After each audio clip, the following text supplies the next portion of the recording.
자, 일시적인 관계에서 추행이나 강간. 자, 조금 더 부드럽게 얘기해 볼게요. 일시적인 사이. 자, 우리가 뭐 지속적으로 뭐 그렇게 만지거나 그랬던 사이가 아니야. 그런데 그날 클럽에서 아니면은 그날 뭔가 이렇게 좀 평소에 약간 좀 썸을 타다가 그날 조금 이렇게 좀 분위기가 좋아서 무르익어서 내가 스킨십을 했어.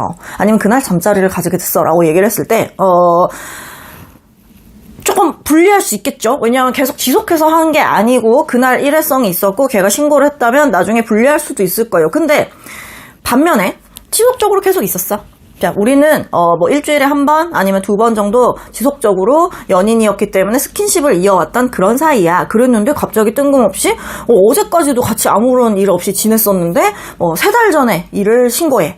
아니면 3달 전, 4달 전, 5달 전에 있었던 일을 하나씩 날짜를 찝어가지고 막 신고를 하는 거야. 그날은 남자친구 집에서 잤는데요. 아니면 그날은 여자친구 집에서 잤는데요. 이런 식으로. 아니면 우리가 여행을 갔었는데요. 뭔가 날짜를 콕 집어가지고 나는 그날은 싫었다. 이런 식으로 고소하는 경우들이 있단 말이에요. 자, 이러면 이런 성범죄 사건을 많이 안 해보신 분들은 유레카. 그 다음날도 연락하고 만났죠. 그 다음 주도 예정 없이 만났죠. 그러면 무죄네. 이런 식으로 잘못 주장하시는 분들이 있어요. 자, 저희 사무실에서는 굉장히 다양한 사건들을 많이 해봤기 때문에 별의별 사건들이 많았겠죠. 자, 강간을 당했대. 강간을 당했대요. 강간을 당하고 나서 3일 뒤에 그 피고인이 우리 사귈까? 라고 얘기했더니 피해자가 좋아! 라고 해서 사귄 케이스도 있었어요. 자, 3일 전에 강간당했는데 강간 가해자가 피해자를 피해자한테 사귀자고 했더니 피해자가 오케이 해가지고 사귀었어. 심지어 몇 달 동안. 그리고 사귀자고 하고 난 그날도 둘이 성관계를 가졌고 그 다음에 이렇게 또 주기적으로 성관계를 가졌대요. 여튼 그런 사안도 있었어요. 자, 첫 번째 강간 사건 받아들여졌을까요? 유죄 나와서 징역형 나왔습니다. 구속됐어요. 자, 그리고 둘이 내연 관계였어요. 근데 굉장히 진하게 사귀었어. 지속적으로 서로의 집을 오고 가면서, 혹은 이제 주말 부부였기 때문에 서로의 집을 오고 가면서, 아니면은 일방이 출장을 가면 따라가거나, 아니면은 주말에 어디 둘이서 여행을 가거나 이런 식으로 해가지고, 주말이든 어쨌든 진하게 관계를 계속 맺어왔던 사이였는데 갑자기 사귀기로 한 첫날, 같이 여행을 간 첫날 갑자기 걔가 나를 덮쳤어요. 그날 나 하고 싶지 않았는데 이런 식으로 막 주장을 하거나. 자, 첫 번째, 그 다음에 한 3번째 달 좀 지났을 때, 그 다음에 또 한 4번째, 그 다음에 마지막 헤어지기 전에 마지막으로 관계했을 때 이렇게 막 한 5개? 를 고소한 사건도 있었어. 그랬더니 이제 우리 의뢰인은 매우 억울했었죠. 말도 안 돼요. 우린 진짜 사랑했단 말이에요. 우리는 각자의 가정이 있긴 했지만 정말로 전 정리하고 이 사람을 만나려고 했어요. 정말 막 그렇게 얘기하는데. 자, 5개의 강간을 상대방이 고소를 했고 2가지가 혐의 없음이 나왔는데 중간에 2가지가, 자, 1, 2, 3, 4, 5가 만약에 있었다고 했을 때 2번, 3번이 혐의 없음 나왔어요. 그런데도 불구하고 1번, 4번, 5번이 유죄 나와서 징역 2년 6개월 나왔습니다. 실형을 살고 나와서 출소하고 나서 우리 의뢰인이 나한테 연락을 해줬죠. 변호사님, 저 잘 나왔습니다. 그동안 고마웠습니다. 이렇게 인사하는 경우들도 있었어요. 자, 형사 전문 변호사를 하면 참 별의별 일들이 다 있죠. 출소했다고 의뢰인들이 막 인사해주기도 해요. 고마웠어요. 저 잘 나왔어요. 이제 앞으로 열심히 살게요. 이런 식으로 인사를 해주기도 합니다. 자, 영화에서나 보던 일인데 저도 그런 일들을 경험하고 있어요. 여튼 자, 이게 무슨 말이에요? 그날 좋았는지 아닌지를 얘기하라고. 그 전날도 좋다고 했었는데요. 그 다음날 좋다고 얘기했었는데, 아니면 그리고 나서 우리는 한 달이나 더 사귀었었는데요 라고 말한다고 해서 무죄가 나오는 건 아니더라는 말이에요. 자, 그게 옳다 그르다. 자, 그럼 최 변호사님은 그게 옳다고 생각하세요? 아니라고 생각하세요? 그거는 저는 제 의사가 중요한가요? 아니요. 판사님이 어떻게 보는지가 중요하죠. 전 판사가 아니잖아요. 그럼 우리 의뢰인이 뭐라고 주장하는지, 어떤 걸 입증해야 되는지에 대해서 저는 맞추고 연구하고 최근에 판례의 트렌드를 봐야 되고. 왜냐하면 판사도 자기 마음대로 판결을 내리는 게 아니라 요즘 추세, 이런 유사한 케이스에 어떻게 했지? 자, 재판연구관이나 이런 사람들은 늘 판례를 서치해요. 우리도 같은 판례를 볼 수 있거든요. 그러니까 그거를 서치해서 이 판사가 어떤 류의 판결을 볼까? 자, 우리한테 유리한 판결문이 있었어. 자, 이런 경우에 무죄가 나온 판결문이 있었어. 그럼 그거를 집중적으로 얘기를 하면서 우리도 이런 증거들이 있기 때문에 무죄인 거예요 라고 얘기를 다 이렇게 밥상을 다 차려서 이제 떠먹어 드리는 그런 역할을 하는 거죠. 내가 무죄라고 강력히 주장하고 나 하고 싶은 소리 다 하는데 옆에 변호사님만 떡하니 서 있으면 무죄가 나오냐? 아, 그러면 옆에 서 있으면 기왕이면 전관 변호사면 좋겠네. 그게 아니라는 거예요. 판사가 바보가 아닙니다. 그렇기 때문에 판사한테 정확한 근거 자료를 제시하면서 얘기를 해줘야 판사도 아, 그렇구나. 이런 유사한 판례가 있었네. 우리 선배님 중에 이런 판결을 하신 분이 있었네. 아니면은 이게 확정이 돼서 정말로 이런 선례가 있었구나. 그렇다면 이 사건도 매우 유사한 증거가 있으니 마찬가지로 봐야 되는 게 아닐까라는 의심을 갖도록 계속 던져주는 거지. 좋았다는데요. 그때 당시에 이렇게 몸도 막 이렇게 들어주고 이렇게 좀 도와줬다는데요. 이런 식으로 막 계속 얘기를 해봤자 상대방이 아니라는데요. 그 얘기만 계속 반복해서 무슨 테이프 틀듯이 계속 얘기하시는 건가요? 아니라는 말이에요.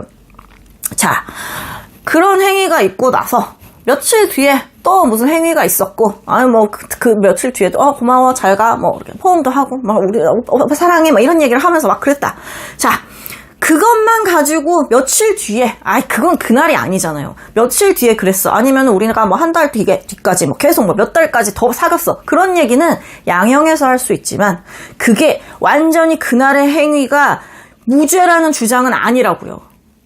정황일 수 있겠죠. 근데, 어떤 내용인지에 따라서 사안에 따라서 다르고, 물론 그렇겠지만, 정확히 따지고, 파악을 해야 된다. 이거를 과연 양형에서 주장할 내용인지 무죄를 주장하면서 정확한 근거로 제시할지에 대해서 따져봐야 된다.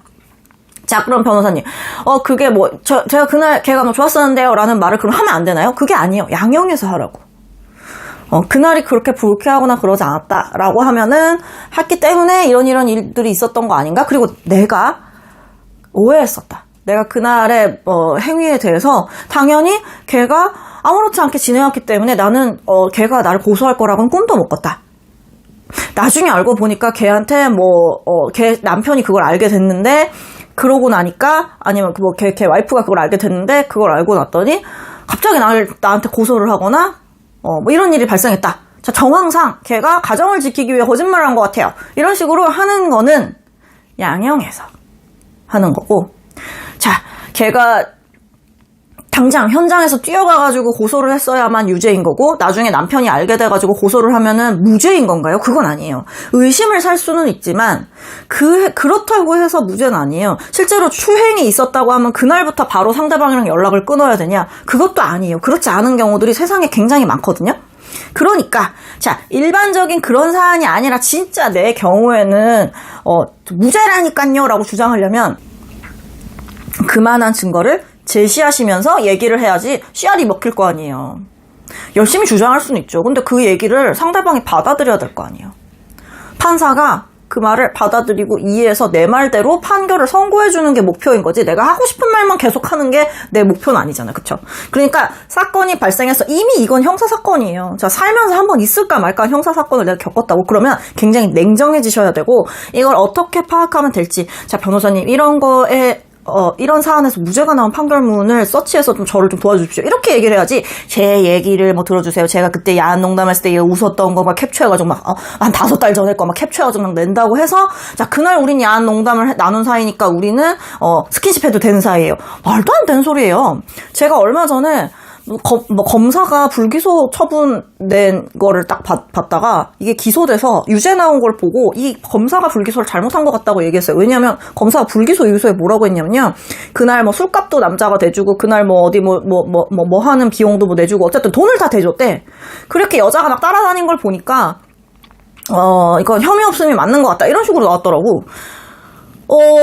자, 제가 무슨 선배님이랑 같이 둘이서 술을 마셨는데 선배님이 저한테 밥을 사주실 수 있잖아요? 그쵸? 아니면 제가 후배한테 밥을 사줄 수도 있겠죠? 그러면 우린 뽀뽀해도 되는 사이인가요? 자, 밥을 사주고 돈을 내주면 걔가 나한테 뽀뽀해도 돼요? 제가 그걸 얻어먹었으면 그걸 동의해야 되냐? 그거 아니에요. 전혀 핀트가 아니에요. 서로 무슨 썸을 탔던지 아니면 둘이서 호감이 있었던지 서로 좋아한다는 그런 게 있어서 스킨십을 하고 났더니 사실 하기 전에는 동의를 했느냐 아니냐가 중요한 거고 하고 나서는 그 이후에 반응이 어땠느냐가 굉장히 중요하거든요. 그러고 났는데 내가 헤어지고 가면서 오늘 밥도 맛있게 잘 먹었어요. 우리 그리고 오늘 그 작은 선물도 고마워요. 이런 식으로 얘기했다거나 아니면은 상대방이 너 오늘 많이 놀랐니? 아니면 오늘 어땠어? 그랬어. 나는 오늘 너무 설레고 좋았어. 만약에 이랬다면은 또 내가 거기다 저도 너무 좋았어요. 내일 또 아침에 일어나면 연락할게요. 이런 식의 뭔가 달달한 얘기가 오고 갔다면 그럼 무죄 증거가 될 수 있겠죠. 근데 그날 식당에서 계산해주고 어디 놀러 가서 그 사람 계산해주면은 뽀뽀해도 되는 거야? 말도 안 되는 소리예요. 그러니까 그게 법원에서 먹힐 리가 없죠. 물론 그 검사님은 그렇게 본 다른 이유가 있었을 수도 있겠지만 제가 봤을 때 그 사건은 제가 담당하게 됐지만 어쨌든 전혀 혐의 없음이 나올 수 없는 사안이었는데 좀 잘못됐던 것 같아요. 여튼 자, 그렇게 케이스들을 면밀하게 검토를 하고 봐야 됩니다. 그러니까 자, 재판으로 넘어갔다면 법원에서 판사가 뭐라고 볼지에 대해서 판례라는 자료를 통해서 공부를 해서 대응을 하셔야 된다라는 점, 냉정하게 보자 라는 점, 내가 하고 싶은 말만 한다고 해서 나한테 유리한 게 아니다 라는 점까지 말씀드렸습니다.